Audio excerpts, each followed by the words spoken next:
Why was she still breathing? Avery Rogers pressed her face into the blood-soaked rock, chest heaving, dirt and iron and cordite thick in her throat. The world around her smelled of gunpowder and mountain dust, the kind of air that burned when you inhaled too deeply. Her HK-416 lay empty beside her, bolt locked back. Above, somewhere just beyond the ridge, men were shouting in a language she'd learned well enough to know they were celebrating. They thought she was dead. The radio crackled, sharp, broken by static. Operative down, mission compromised. No signs of life at coordinates, presumed KIA.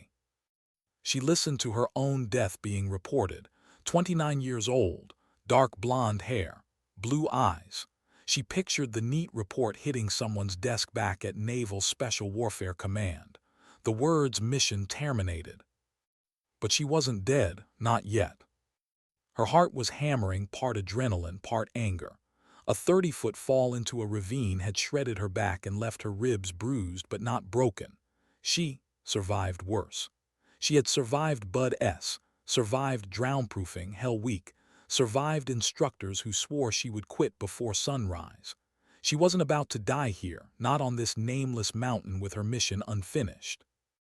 Her extraction team was 3 hours overdue. That part she didn't need the radio to tell her. She had heard the change in the sky hours earlier, enemy aircraft cutting across the dark. No friendly birds, no way out. For a long, quiet moment, she stayed still, letting the shouting above drift closer. They were searching for her, picking through the rocks, confident the American woman who had haunted them for weeks was finally gone. She curled her fingers around the dirt, steadying herself. They didn't know. Not her command, not the enemy. No one knew that Avery Rogers had just been given the one thing every operator secretly wished for: permission to let go of the rulebook. No orders to minimize casualties. No pressure to avoid escalation. No one watching.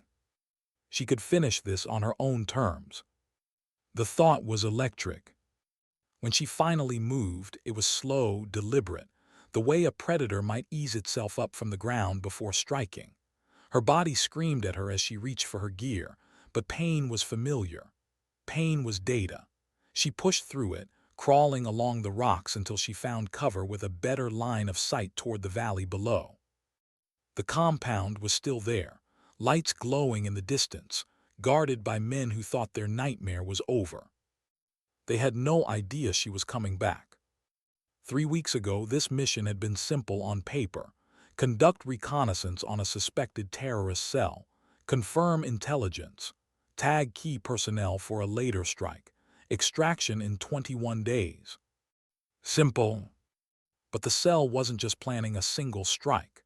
They were building a network, a web that stretched across borders and continents.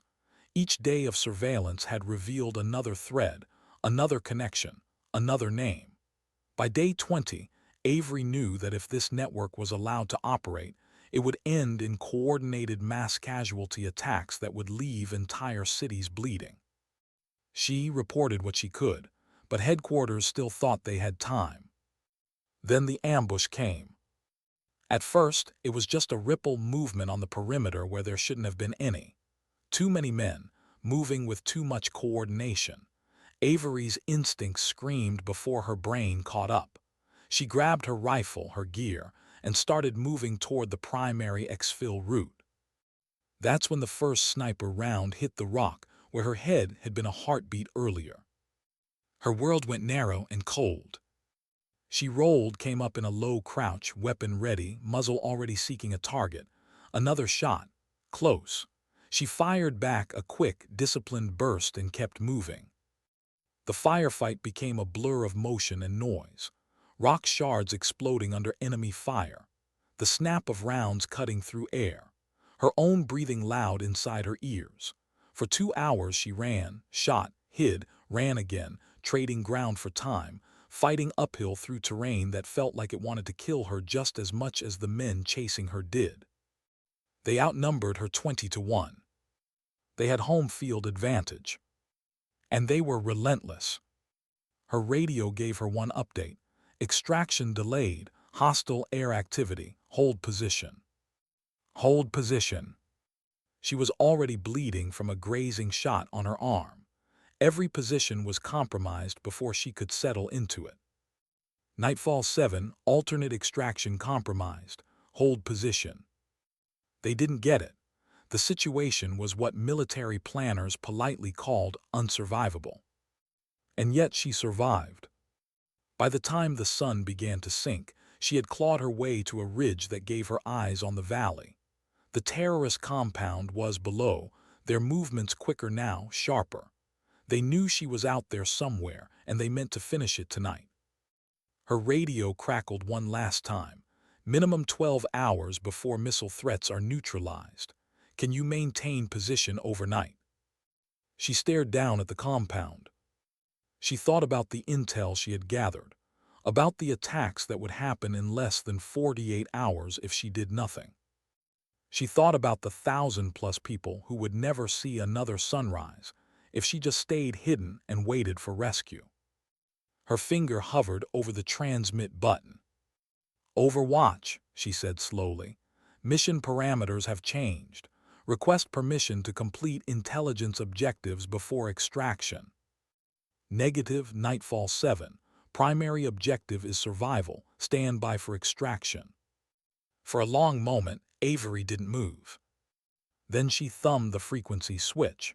Overwatch, I'm experiencing radio difficulties. Switching to backup frequency.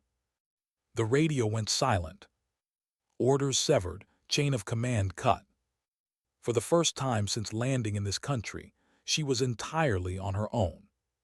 She exhaled once slowly and began planning. Night settled over the mountains like a black shroud. Somewhere beyond the ridge, men laughed and fired weapons into the air, celebrating. Somewhere back home, her name had already been added to a casualty list. Good. She wanted them all to think she was gone. At 200, Avery Rogers began to move. She crawled, slid, and climbed through darkness, reading the ground like it was a map only she could see. Every sound mattered: the crunch of gravel, the wind across the rocks, even the shift in air when a guard changed position. The compound's outer fence came into view, a glittering snake of razor wire under the pale moonlight. Guard towers loomed above it, their searchlights cutting through the night in lazy arcs. She waited, counted the rotation. 45 seconds between sweeps.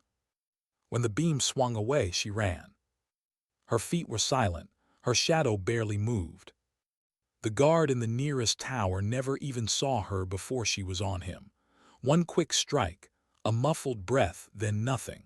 His body slumped forward silently, his weapon caught before it could clatter against the floor. Avery didn't flinch. She couldn't. She dropped into the compound's shadow, breath steady, heart calm.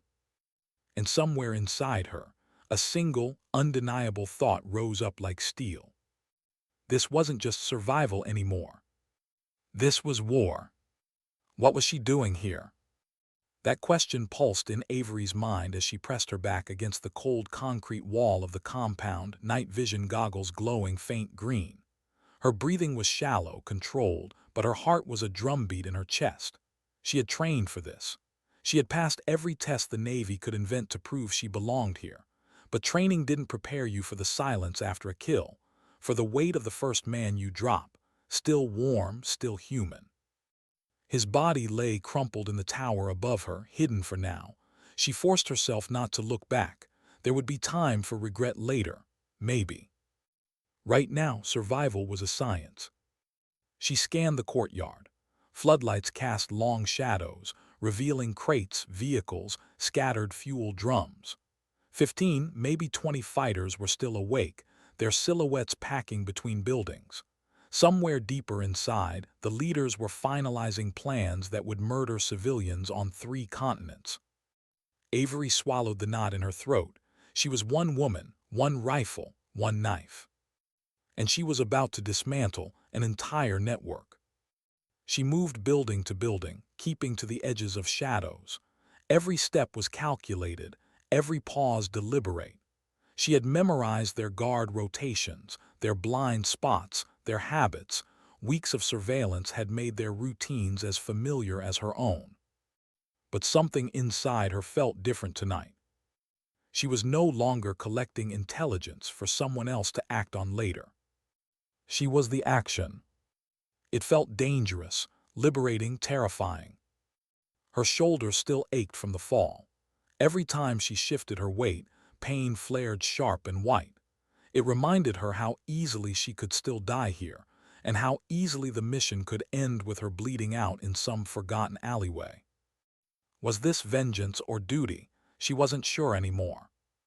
She crouched behind a stack of fuel barrels as two fighters passed within 10 feet of her position, laughing about something in their language.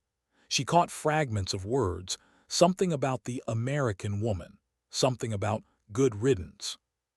She could kill them both right now. Two quick suppressed shots, clean and quiet. Her finger hovered over the trigger. No, not yet. The smart play was to wait, let them move on, save the ammunition for higher value targets. She stayed perfectly still as they passed, the tension coiling in her spine until they disappeared into the dark. Her breath came out slow, controlled, almost silent. Focus. She wasn't here for revenge. She was here to stop what was coming. It took 30 minutes to reach the heart of the compound, a low, square building with barred windows and a heavy steel door. Through one of the narrow openings, she could see the glow of monitors, men hunched over maps and screens, pointing, arguing. This was the command center. This was where she would either finish the mission or die trying. Avery crouched, watching, counting. Two guards outside, one smoking, one leaning on his rifle, bored. Their rotation would change in 6 minutes. She waited. The night pressed close around her, heavy and thick. She thought of her team, the men who had been her family for years, probably sitting in a debrief room back at base, hearing her name read as KIA. Maybe someone had already called her parents. Maybe her mother was crying right now, not knowing her daughter was crouched in the dirt, gun in hand, deciding who would live and who would die. A lump formed in her throat, but she shoved it down. If she lived through this, she would have to explain everything. Why she broke comms, why she ignored orders, why she chose to fight instead of hide. If she lived. The first guard yawned, turned away. Avery moved. She crossed the gap in 3 silent steps, closing the distance before he could react. Her knife flashed once clean, then she eased him to the ground. The second guard never got the chance to cry out. 2 down, no sound. She dragged them into the shadows, then pressed her ear against the steel door. Voices inside. She exhaled once, then slipped through the door. The air inside was warmer, heavy with cigarette smoke and sweat. The men didn't look up right away. They were too busy studying their maps, marking targets. She raised her rifle, slow and steady, feeling the weight of every choice she'd ever made leading to this single moment. 3 shots, suppressed, precise. The first 2 men dropped before they even knew she was there. The third turned in shock, reaching for a weapon, but Avery was faster. 1 shot. He was gone. The room went still. Her pulse pounded in her ears. She stepped forward, scanning, clearing corners. No more movement, no more threats. Then she saw the table. Maps of airports, schools, government buildings, not just in this country, not just in this region, but around the world. Her stomach turned as she realized the scale. This wasn't just a local operation. This was a war aimed at the innocent. She snapped photos, fast and methodical, her hands steady even though her mind was racing. These images alone would save thousands of lives if they ever reached command. But something in her gut told her she couldn't stop here. If she left now, someone else would just pick up where these men had left off. No. She had to make sure they couldn't. The alarm sounded 3 minutes later. A door somewhere slammed, boots on gravel, shouts. Her presence had been discovered. She grabbed what intel she could, stuffed it into her pack, then moved to the corner of the room, breathing slow, listening. The voices outside were getting louder. She had two options: escape while she still could, or go deeper into the compound and finish what she'd started. Her heart told her to run. Her training told her to survive. But another voice, deeper, quieter, the one that had carried her through every crucible of her life, told her something else entirely. Finish it. Her hand stopped shaking. She checked her magazine, half a mag left.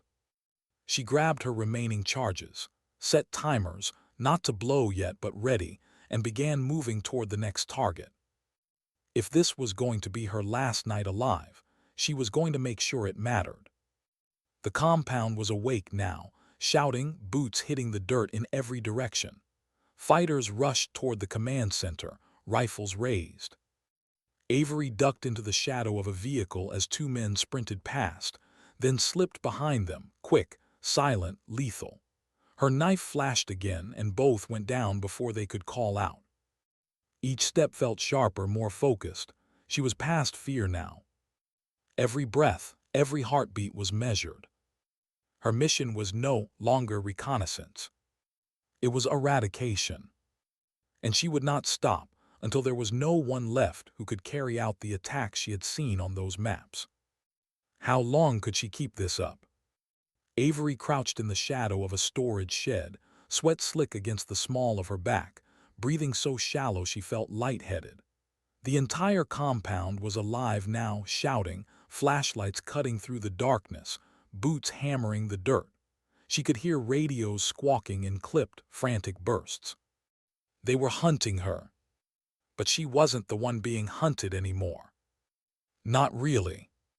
She wiped her face with the back of her gloved hand, smearing dirt and sweat together. The taste of copper was still in her mouth, adrenaline, blood, both. The knife in her grip was slick, not with rain. She didn't let herself think about that too much. The night felt sharper now, edges honed. Every sound was magnified. The rattle of an ammo crate being dragged across gravel, the metallic snap of a rifle bolt, a dog barking somewhere near the south wall. Avery forced her breathing to slow. You're still alive. You're still in the fight. She peered around the corner. Two guards stood near the vehicle maintenance bay, scanning the darkness, their weapons at low ready. The bay was one of her primary targets. She had seen bomb-making components there earlier, stacks of ammonium nitrate and fuel barrels lined against the wall. If she could destroy that, she would cripple their ability to manufacture IEDs. But to get there, she'd have to take out the guards first. Her rifle's suppressor was still warm from the last firefight. She checked the mag, 10 rounds left, enough if she didn't miss. She waited, letting the seconds stretch, counting their steps, their rhythm. Then she moved. 2 quiet shots, 2 bodies down. She sprinted to the bay, dragging one of the bodies out of the line of sight, then slipped inside. The smell hit her immediately: gasoline, grease, and chemical residue. She could see crates marked with chemical hazard labels, wiring spools, even timers. She felt her stomach twist. This wasn't just a vehicle bay. This was where they built their bombs. Her jaw tightened. She reached into her pack, pulled out the first of her charges, and started planting them. Each one was set with precision, exactly where it would do the most damage. She moved fast but not rushed, muscle memory taking over. Plant, arm, move, plant, arm, move. When the last charge was placed, she stepped back, staring at the work for half a second longer than she should have. When this went, it would go big. She almost smiled. The compound search was tightening. Shouts were closer now, flashlights cutting across the yard. Avery moved from building to building, hugging walls, staying low. Every few steps she had to freeze and let a patrol pass, once, so close she could smell the sweat on the man's shirt. Her shoulder throbbed from where she'd been grazed earlier. Blood had soaked through her sleeve, sticky and warm, but she ignored it. Pain was a distraction. She made her way toward the communications building, another critical target. She watched their leaders make calls from here, coordinate shipments, issue orders. She peeked through the window. 3 men inside, one seated at the radio, 2 standing by the table. She could end them all right now. But shooting through, the glass would give away her position. Instead, she crept around to the rear entrance. It was unlocked. 1 step, 2. She was inside. Her rifle came up almost on its own. 3 suppressed bursts later, the room was silent. Avery's breathing was loud in her ears, ragged now. She forced herself to slow it down. She couldn't afford to lose control, not here. She grabbed their logbooks, snapped photos, and placed another charge under the main console. This one she armed with a shorter timer. She wanted this building to be the first thing that went. As she moved toward the final target, the weapons cache, she caught sight of her reflection in a broken mirror hanging from a truck. For a moment, she didn't recognize herself. Dirt streaked, blood smeared across her cheek, eyes wide and bright with something that wasn't fear anymore. She looked feral. The realization sent a shiver through her, but she didn't look away. This was who she was now. Not just a soldier, not just a SEAL. A ghost. Someone they thought was already gone, back from the dead, and here to finish what she had started. The weapons storage building was heavily guarded, at least 6 men outside, more likely inside. They had parked vehicles in front of the entrance as improvised barricades. This was going to be loud. Avery crouched behind a burned-out generator, studying the pattern.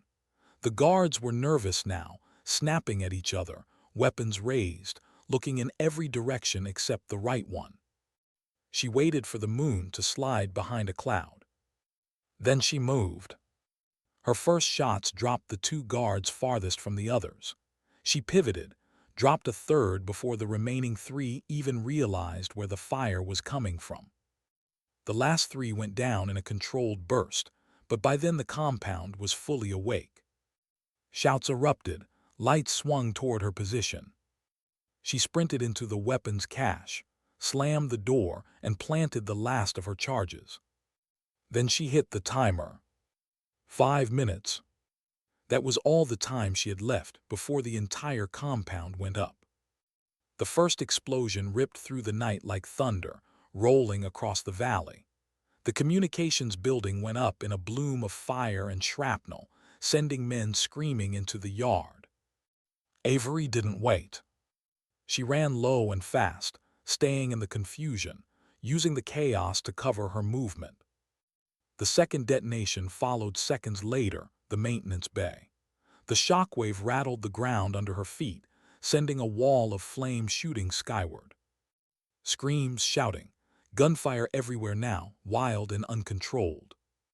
She moved through it like smoke, silent and focused, rifle up, picking her shots with clinical precision.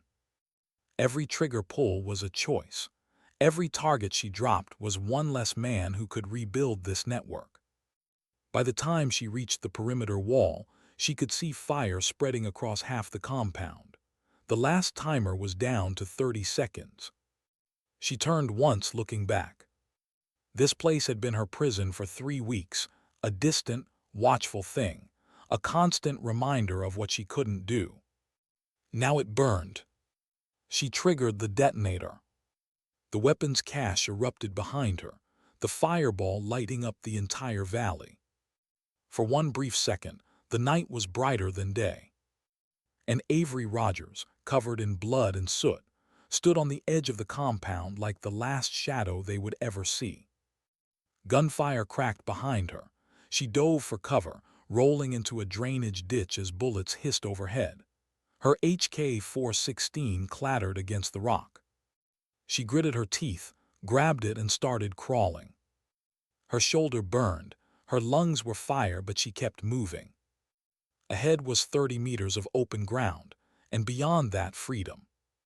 Behind her, the compound was collapsing, ammunition cooking off in sharp, violent bursts, black smoke curling into the sky. She was almost there when the shot came. It hit her high in the shoulder, spinning her sideways, knocking the rifle from her hands. She bit down on a cry and dragged herself into a shallow depression in the ground, bullets striking dirt around her. Her breathing was harsh now, uncontrolled. She was losing blood. And she was running out of time. How long could a human body keep moving after it had been shot? Avery asked herself that question as she pressed one shaking hand against her shoulder wound, warm blood pumping through her fingers. The pain wasn't sharp anymore. It was deep, dull, almost cold. That scared her more than the bleeding. Cold meant shock was setting in. She gritted her teeth and forced herself to crawl. Every rock felt like broken glass under her palms. Her left leg dragged, sluggish, refusing to cooperate. She couldn't tell if it was from the bullet or from exhaustion. Behind her, the compound burned, secondary explosions rattling the mountains. Men were shouting, panicked, but their voices were distant now, muffled by smoke, by chaos, by the ringing in her own ears. She just needed distance. Distance meant options. Options meant life. She moved 5 meters, stopped to breathe. The air was hot, metallic, smoke-thick. Each breath scraped her throat. Get up. She rolled onto her side, forced herself to her knees. The world tilted hard to the left, stars spinning overhead, but she stayed upright. One step, then another. Each movement sent white fire shooting through her arm, but she didn't let go of her rifle. She would die before she let it out of her grasp. The first tracer round cracked past her head, close enough that she felt the air snap against her cheek. They spotted her. She dropped flat, teeth clacking against the ground as her chin hit rock. Another round hissed into the dirt beside her. She began crawling again, slower now, keeping her body as close to the earth as possible. Bullets tore into the terrain around her, spitting shards of stone into her hair. The enemy sniper was good, too good, adjusting with every shot.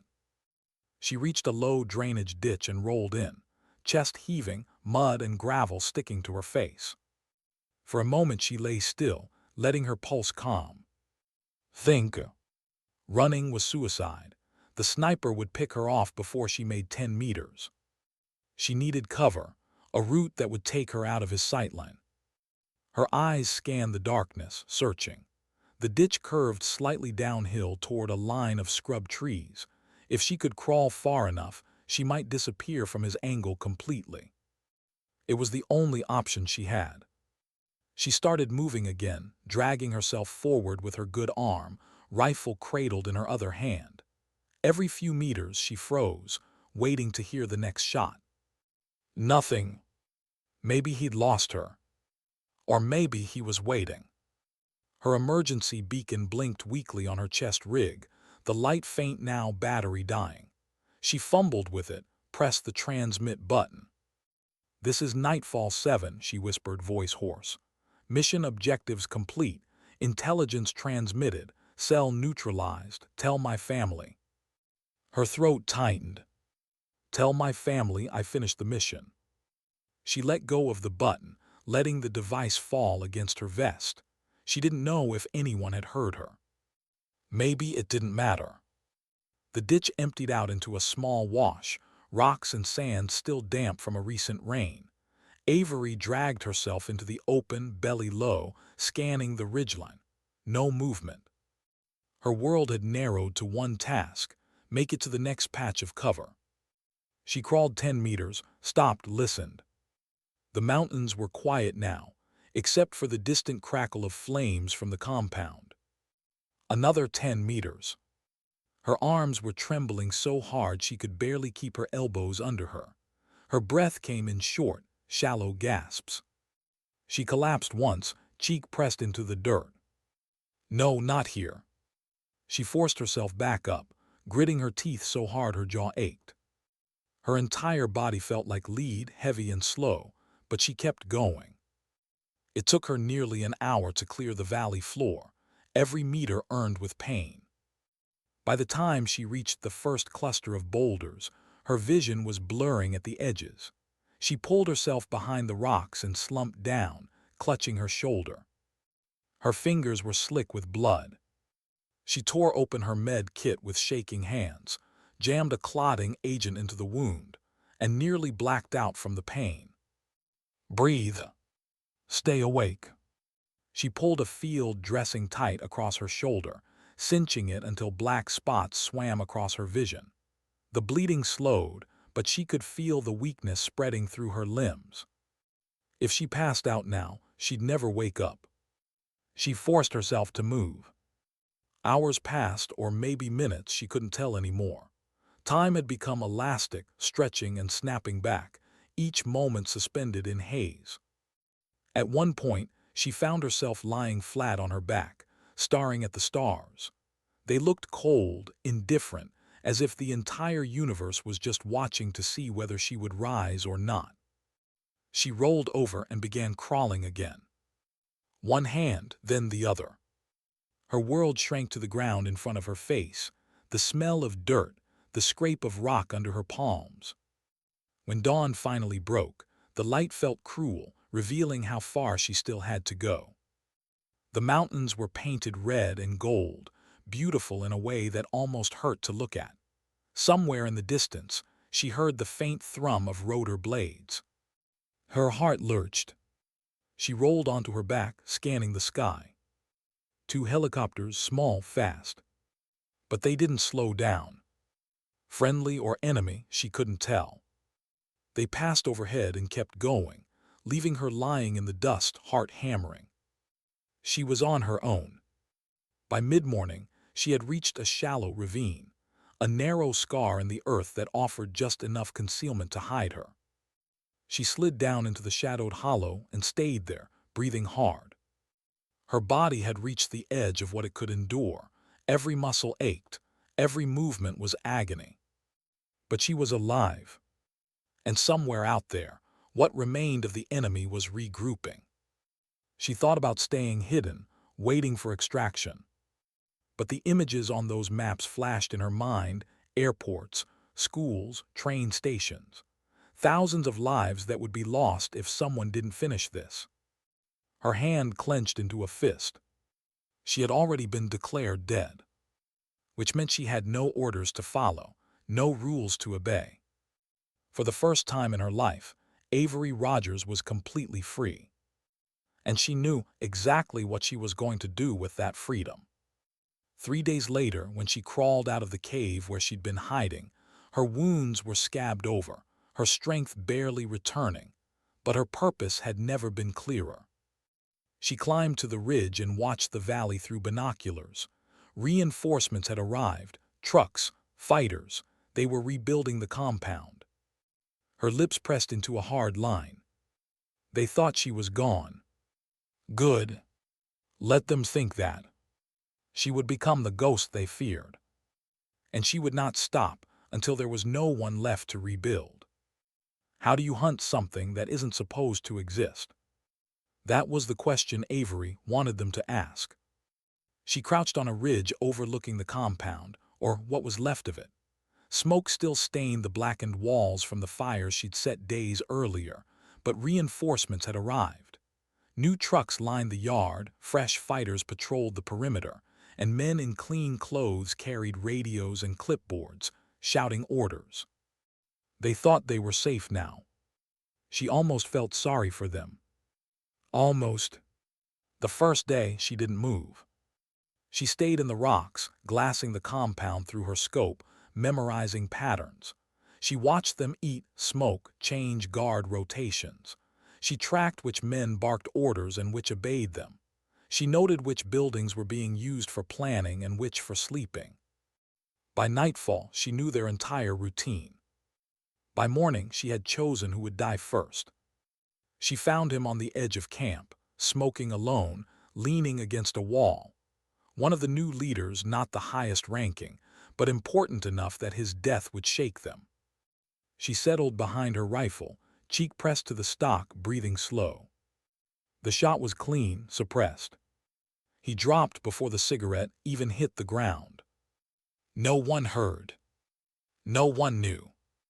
When they found his body 20 minutes later, confusion rippled through the compound. The search began immediately, guards sweeping the area, shouting to one another, kicking over crates.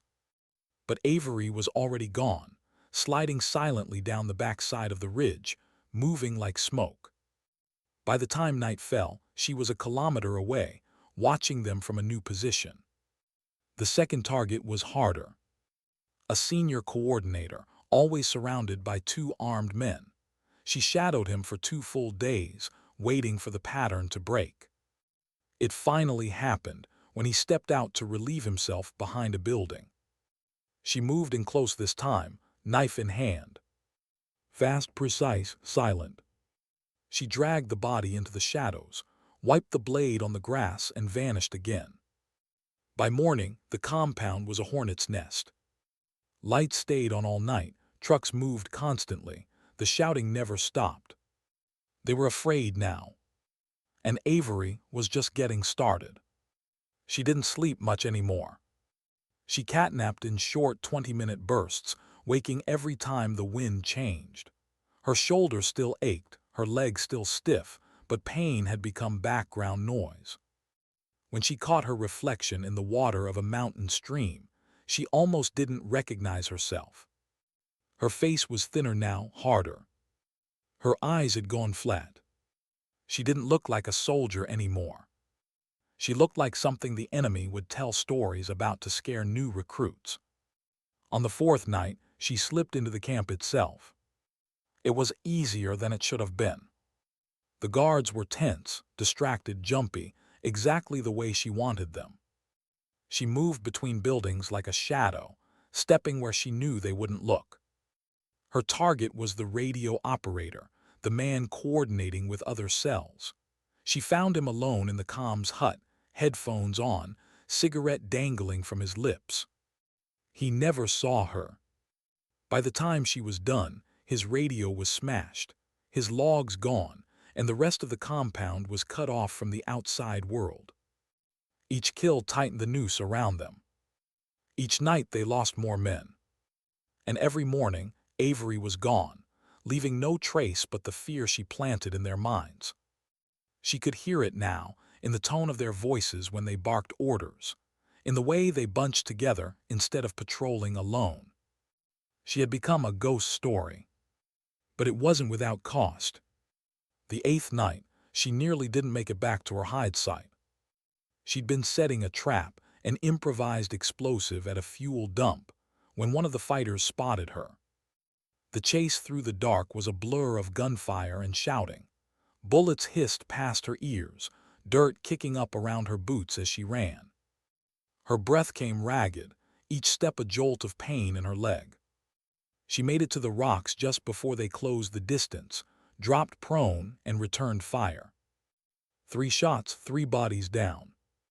The rest scattered, afraid to follow her into the dark.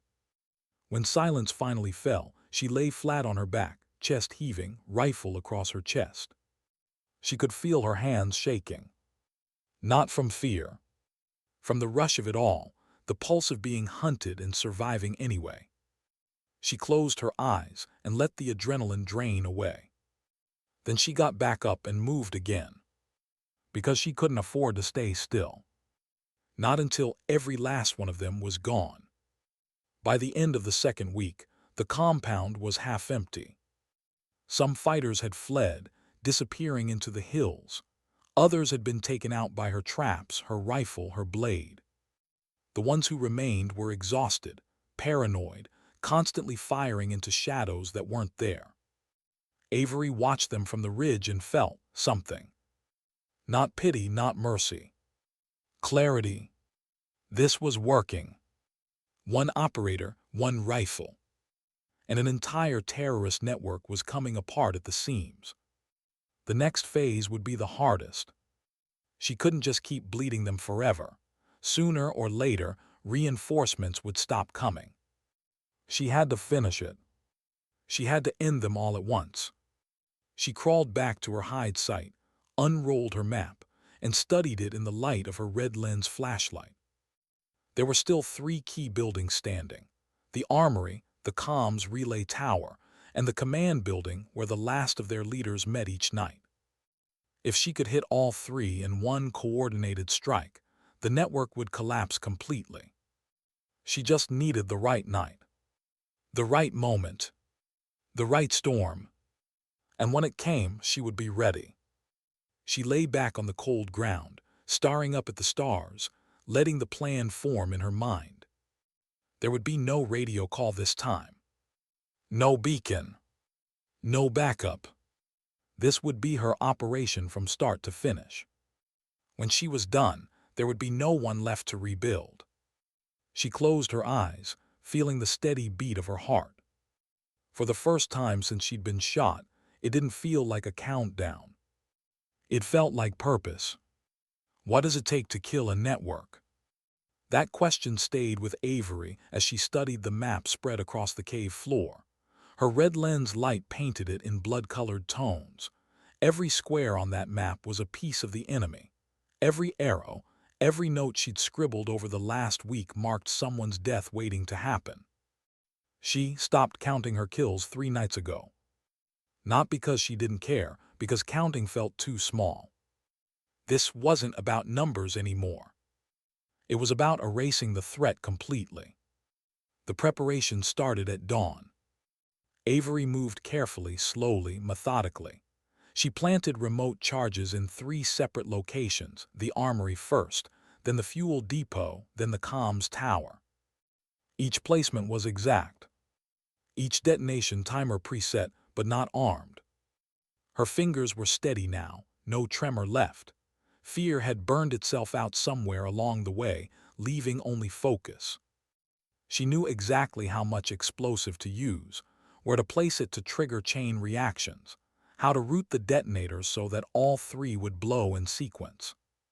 When she was done, she stood in the shadow of the comms tower, looking up at its skeletal frame against the sky. By this time tomorrow, it wouldn't exist. And neither would the men who stood guard around it. As she worked, she moved like a ghost, passing within meters of patrols without being seen. The enemy was on edge now, jumpy, unpredictable, firing into shadows, shouting at nothing. She heard one man scream at another, accusing him of falling asleep on watch. Avery almost smiled. Fear was doing half the work for her now. That night she stalked the perimeter, gathering intel one last time. She noted where guards were clustered, how many were awake, which positions were weakest. She circled the compound twice, 3 times, until she could move through it blindfolded if she had to. When she finally withdrew to her hide, it was close to midnight. She cleaned her rifle by touch, checked each round, reloaded magazines. She set out her remaining medical supplies in neat rows. Then she sat perfectly still, breathing slow. Waiting. She thought about her team back home. She wondered if they'd held a memorial for her. She wondered if her parents had gotten the folded flag yet, if her name had been carved into some wall somewhere with the others who didn't come home. Would anyone ever know what she was about to do? Would anyone know how close they'd come to catastrophe, how many lives she'd saved by staying here, by refusing to be finished? It didn't matter. She hadn't stayed for recognition. She hadn't stayed for medals or reports or commendations. She had stayed because walking away would have meant letting thousands of innocent people die. And that was something she could not live with. She dozed for 20 minutes, waking just before dawn. When she opened her eyes, the first light was spilling over the mountains, washing the world in pale gray. Today it ended. She moved before the compound was fully awake. At the edge of the valley, she knelt behind a boulder glassing the camp. She saw men yawning, stretching, warming their hands over a barrel fire. She picked her first targets, the ones who would die quietly before the chaos began. She worked her way down the ridge, taking up position behind a scrub of thorn bushes. Through her scope, she watched one of the guards scratch his neck, shift his rifle to the other shoulder, glance over his shoulder as though sensing something. Avery exhaled. The rifle cracked softly. He dropped. The others looked up, startled, but by the time they reacted, she was already gone, sliding backward into cover, moving to her next position. By late morning, she'd taken out 3 guards without raising a full alarm. Each death was quick, quiet, surgical. The compound was beginning to fold inward, pulling men closer to the center. Exactly what she wanted. She planted 2 more improvised traps along the approach roads, not big enough to level a truck, just enough to block exits and funnel survivors into the kill zone she'd already chosen. When she finished, she crouched on the ridge and took one long, slow breath. Everything was ready. Everything except her. The sun dipped toward the horizon, and with it came that familiar tightness in her chest, the pre-mission quiet, the space where you wondered if you'd make it through the night. She sat with it for a while, letting the silence press in, listening to her own heart. She wasn't afraid of dying anymore. She was afraid of failing. Afraid of leaving the job half done. Afraid that all the people she'd killed so far would mean nothing if just one of these men escaped to rebuild. Her hand curled into a fist. No one would escape. Not this time. When full dark finally came, it felt like the world itself was holding its breath. The compound was lit up with spotlights now, every guard jumpy, every weapon at the ready. Perfect. She checked her gear one last time, rifle, pistol, knife, detonator. Her shoulder ached, her leg throbbed, but her grip was steady. She began to move. Slow, silent. Each step took her closer to the compound, closer to the point where she would commit, and there would be no going back. Inside the perimeter, she crouched behind the fuel dump, waiting.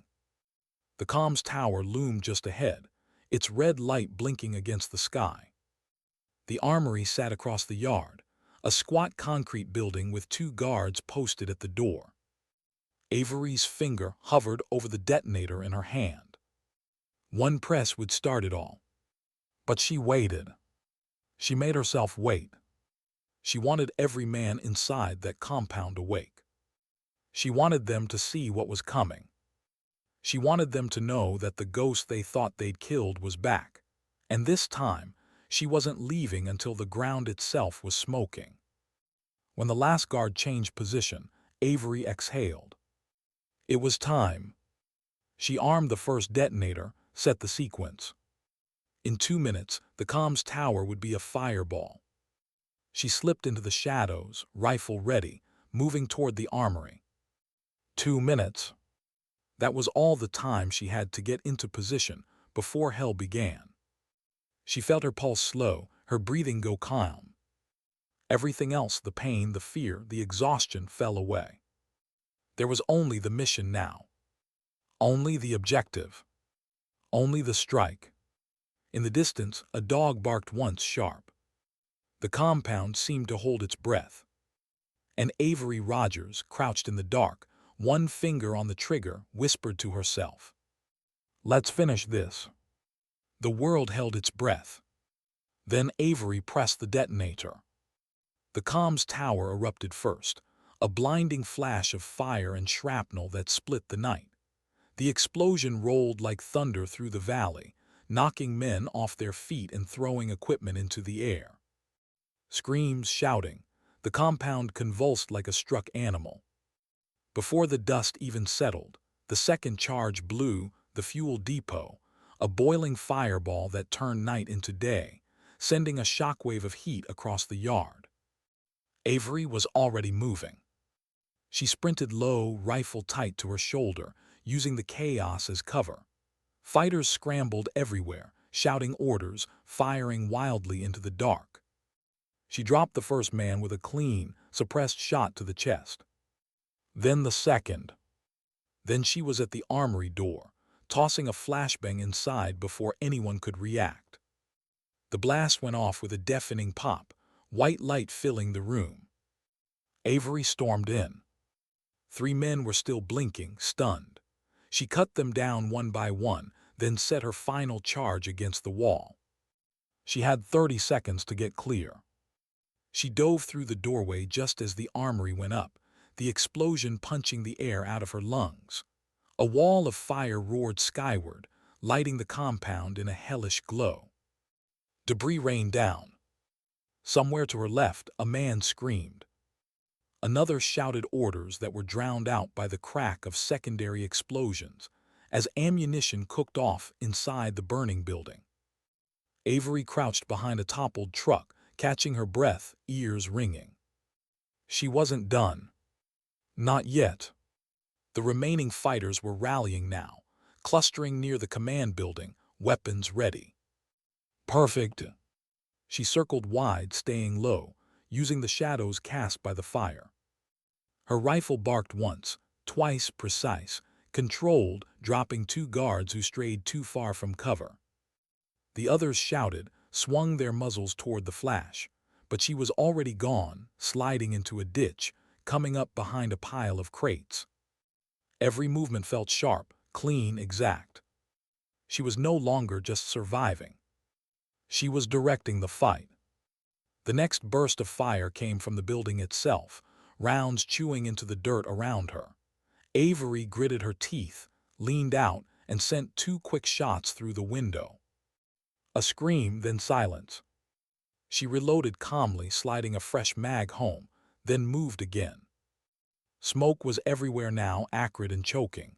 Flames licked the sky. The heat was intense, sweat soaking her shirt, mixing with blood. She barely felt it. Her whole world had narrowed to one thought. And this. She reached the side entrance of the command building and found 2 fighters crouched there, one holding a radio.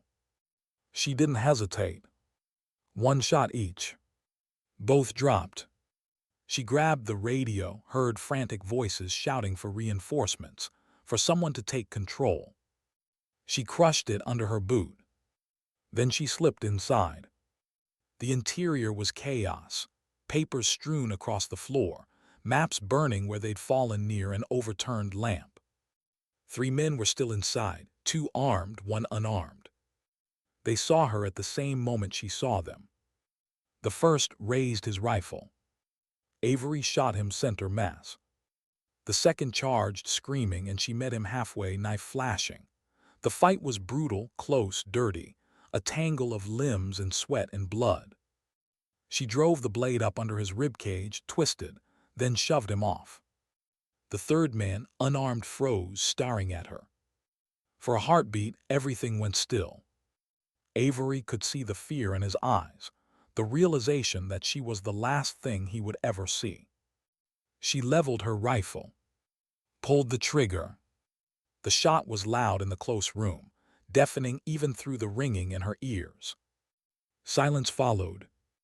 Real silence. It was over. Outside, the compound was still burning, secondary explosions ripping through fuel drums and ammunition crates. Avery stepped into the night, her face lit by fire. The surviving fighters, the few who hadn't already fled, were nowhere to be seen.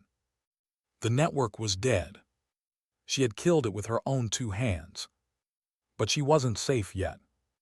A rifle cracked from somewhere beyond the flames. She dove into cover as a round slammed into the dirt beside her. The sniper again. The same one who had put a bullet through her shoulder days ago. She scanned the ridge, heart hammering. There, a glint of light. She steadied her rifle, slowed her breathing, and waited. Seconds ticked by. Then she saw it again, the faintest flash, the telltale sign of a scope catching firelight. She fired. 1 shot. Nothing. Then a dark shape tumbled down the ridge. She stayed frozen for 3 long breaths, waiting for a return shot that never came. Then she exhaled. And stood. The compound was an inferno now, smoke rising in thick black columns that would be visible for miles. Avery staggered toward the perimeter fence, every muscle screaming. When she reached the wire, She dropped to her knees, cutting through it with shaking hands. She crawled through, stumbled to her feet, and kept walking until the fires were just aglow behind her. Only then did she let herself collapse, body hitting the dirt hard. Her hands were still clenched around the rifle, knuckles white. She lay there, staring at the stars through the haze of smoke, chest heaving. Her mission was over. The network was gone. But she was still alive. And for the first time in 2 weeks, she let herself believe she might stay that way. She pulled her emergency beacon from her vest, stared at it for a long moment. This time, when she pressed the button, she didn't hesitate. "Overwatch, this is Nightfall 7, she rasped. "Static." Then, "Nightfall 7, your beacon indicates KIA status. Please confirm identity." Avery almost laughed, a raw, exhausted sound. "Affirmative, Overwatch, very much alive, mission complete." There was a long silence then. "Stand by for extraction. Goddamn good to hear your voice, Rogers." She dropped the radio, lay back and closed her eyes. For the first time since the ambush, she let her rifle rest on the ground. And in the distance, the compound burned itself to ash. The helicopters came at dawn.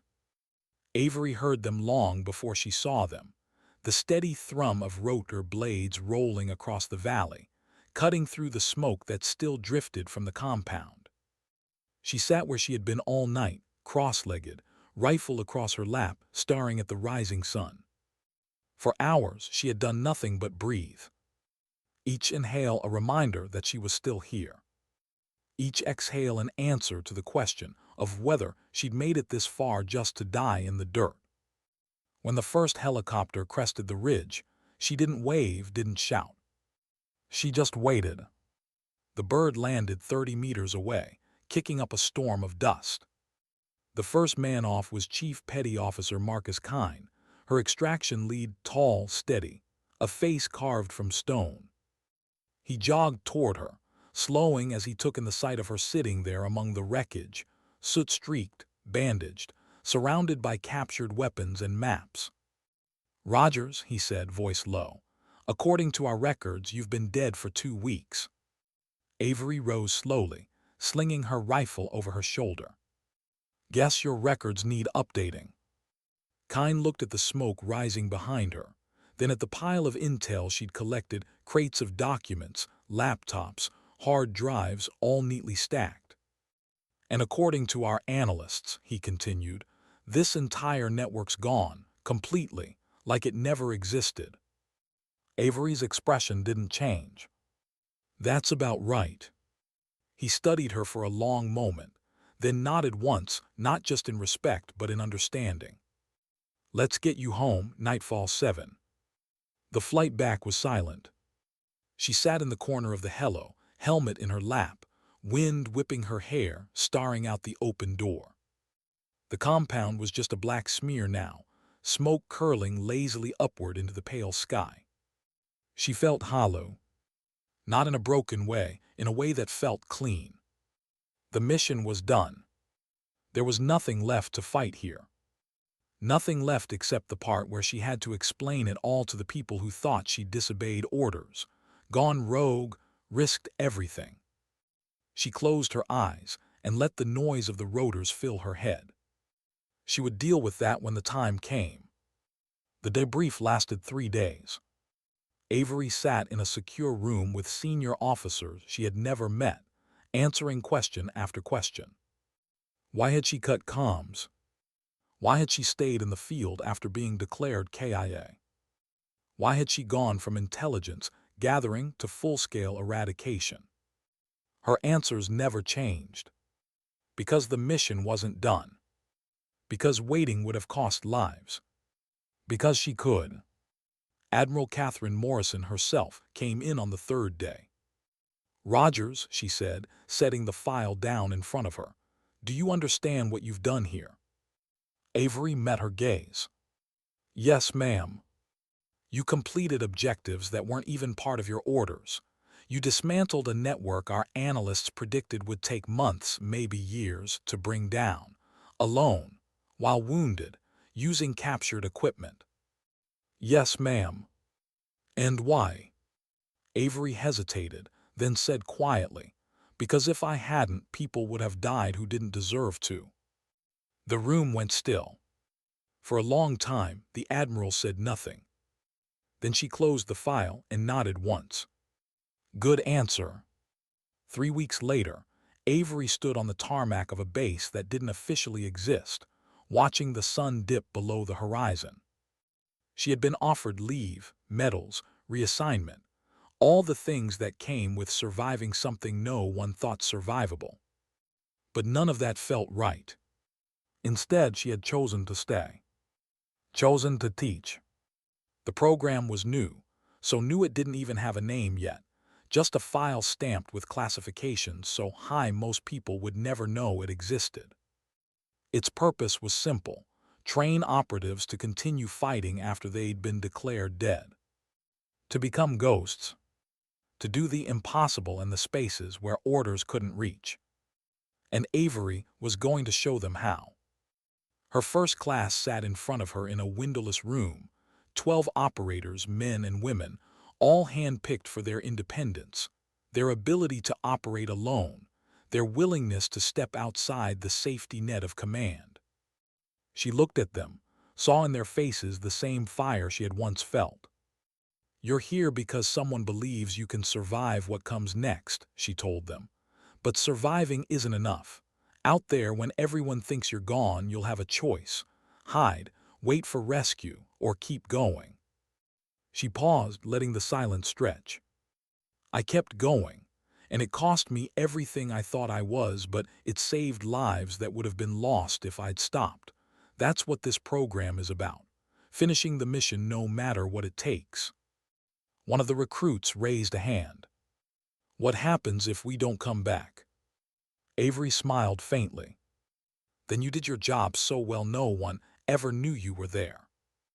That night she sat alone in her quarters, staring at the moonlit mountains outside. She thought about the compound, the smoke, the fire, the faces of the men she had killed. She wasn't proud of the deaths, but she wasn't sorry either. Some things didn't deserve to survive. Some threats couldn't be negotiated with. And some missions didn't end until you decided they did. When the report was finally filed, the one that would never be seen by the public, never quoted in any press release, it contained just one line under operational outcome: threat eliminated. Months later, intelligence analysts would look back at the incident and try to understand how an entire terrorist network could simply vanish. They would find no official record, no drone footage, no airstrikes. Just fragments of intercepted chatter, terrified voices whispering about a woman who couldn't be killed, who came back after death to burn their world to the ground. They would dismiss it as propaganda, a myth, a ghost story. But in the deepest archives of Naval Special Warfare Command, there would be a file with Avery Rogers' name on it. And in that file, just 4 words written by Admiral Morrison herself. Sometimes dignity doesn't speak, it simply acts. And Avery Rogers, the woman they left for dead, would close her eyes that night knowing she had done what needed to be done. She had finished it. And somewhere far away, the world slept safely without ever knowing who had kept it alive.